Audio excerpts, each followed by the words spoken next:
E quem nos ajuda aqui a explorar mais, né, esse relatório é a Janine Peçanha, que é especialista em estudos de competitividade da Federação das Indústrias do Estado do Rio de Janeiro, a Firjan. Muito bom dia para você, Janine, bem-vinda aqui à nossa programação, minha querida. Obrigada pelo seu tempo, por ter aceito o nosso convite. Bom dia, Débora. Eu que agradeço o convite. Janine, vamos lá, né? A gente já tem até aqui uma queda, uma alta agora do petróleo, depois dessa queda expressiva, né, que a gente teve ontem com essa notícia assim que saiu.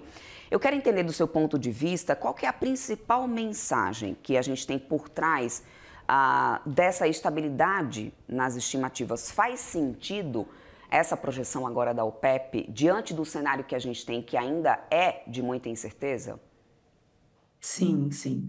Lendo o relatório da OPEP, né, ela deixa claro que haverá um aumento da oferta de barris de petróleo. Além disso, existem aqueles produtores de petróleo ditos não DOT, né, que não estão ali, né, exatamente dentro daquela regra do jogo, né, como o Brasil, por exemplo, e há uma expectativa de que haverá um avanço na produção e na extração de petróleo. Quando a gente observa, inclusive o Rio de Janeiro, o estado do Rio de Janeiro, né, maior produtor de petróleo da economia brasileira, há uma perspectiva bastante positiva, não só em relação a novos poços, mas também ao resgate de campos maduros. Então, sim, há uma perspectiva positiva para a oferta de petróleo, que acaba fazendo com que haja uma queda dos preços do barril do petróleo, né? E quando a gente observa, sobretudo 2022, quando a gente teve um preço ali rondando $100 o barril do petróleo, a gente está falando de uma queda expressiva agora, né? Previsão para $60 o preço em 2025.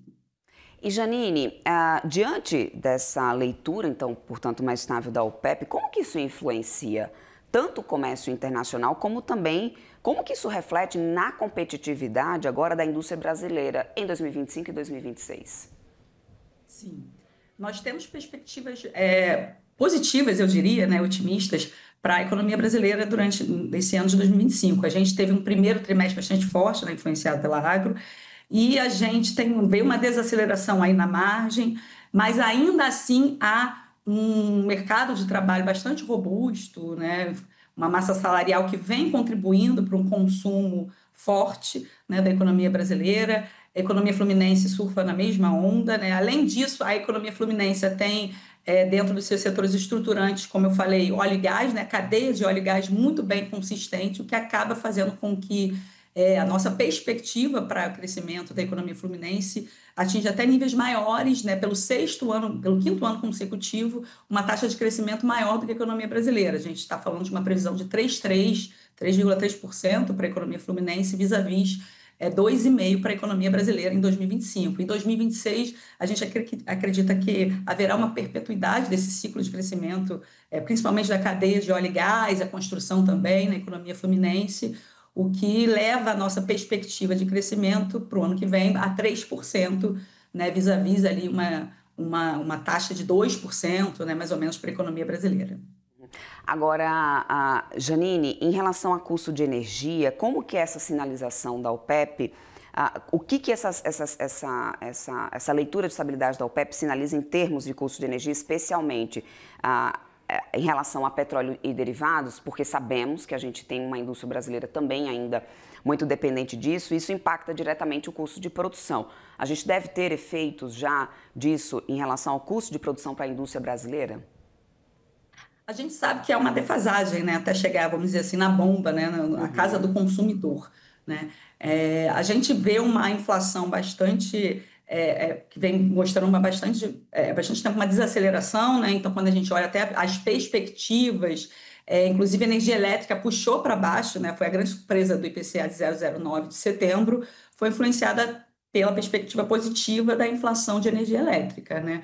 E a gente acredita que isso vai continuar. Há uma perspectiva, falando sobre a conjuntura nacional, há uma perspectiva de uma bandeira amarela para dezembro, né? O que contribui ainda mais para uma queda da energia elétrica, favorecendo os consumidores e a indústria, que sofre tanto com uma taxa, né, com nível de preços elevados, que é um insumo, né, vital aí para fortalecer a cadeia industrial.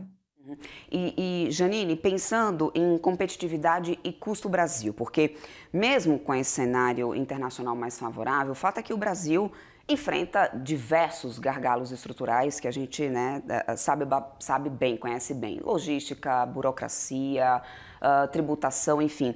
O quanto que esse custo Brasil pode impedir, talvez, que a indústria consiga aproveitar algo desse momento externo mais estável? Sim, perfeito sua colocação.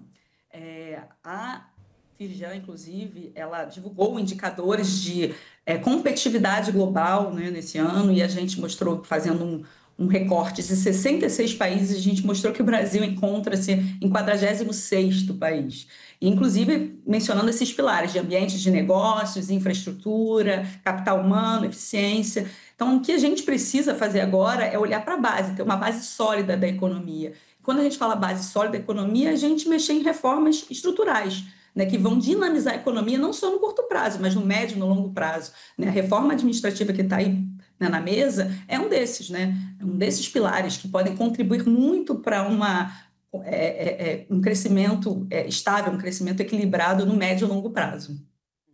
Bom, e para a gente amarrar aqui o nosso papo, não dá para a gente não considerar essa questão do shutdown, né? Do quanto que isso pode ou não ainda ter efeito nessas decisões da OPEP agora, né, um pouco mais para frente, porque a gente tem ainda diversos riscos, muitas incertezas, o Fed podendo tomar decisões ainda no escuro, depois, né, dessa questão do shutdown. A gente vem falando bastante sobre isso aqui na nossa programação, Janine. E eu quero entender o quanto que isso pode alterar esse balanço de risco da OPEP em relação à economia mundial. O aperto financeiro prolongado ainda é um risco concreto nessa situação, dada essa instabilidade que a gente ainda tem no cenário econômico americano e que afeta por tabela, né, toda uma demanda global. Sim, não, certamente. Sua leitura está completamente correta. A gente olha com bastante cuidado esse retorno da divulgação, né, dos dados que vão ser feitos com bastante parcimônia. Né? A gente tinha os dados, o Banco Central Americano, o Fed americano, ele estava fazendo essas divulgações, né, de redução de taxa no escuro, porque ele ainda não tinha muito consistência em relação a esses dados, né, embora alguns dados, né, não tenham sido paralisados totalmente, mas isso afeta completamente, né, a economia global e, claro, a economia brasileira, que está nessa esteira, né, de um comércio ainda muito estável, dado essa questão da tarifa, as tarifas impostas pelos Estados Unidos. A gente viu aí, né, no noticiado que houve um encontro em Washington, uma possível redução de tarifas, a gente já vê no café uma possível redução. Mas é claro que isso tem impactos significativos para a economia brasileira, para a economia fluminense, e a gente vai acompanhar com bastante cautela a divulgação desses dados de uma possível redução mais significativa do Fed e aqui também no Banco Central Brasileiro. Perfeito. Para a gente terminar aqui nosso papo, volatilidade no ano que vem, porque no final a gente também tem questões geopolíticas ainda no radar, Janine, e além dessa questão, né, economicamente falando, esse cenário de cadeia global ainda bastante numa linha de risco diante dessas incertezas com a economia americana, aí soma-se isso a questões geopolíticas ainda não concretamente resolvidas, tudo isso deve entrar para 2026. É um ano que a gente deve continuar acompanhando muita volatilidade nessa cotação de petróleo? Certamente. Certamente, a perspectiva para 2026 é que não atinja aqueles níveis níveis de preço de petróleo que a gente atingiu lá em 2022, né, 2023, quando a gente tinha 99, 90, ali ficando numa média de 65, né, 60 o preço do barril, muito influenciado ainda por um ambiente instável, né, uma deterioração externa, muitos conflitos ainda não resolvidos, como você falou, isso acaba afetando a questão do comércio, né?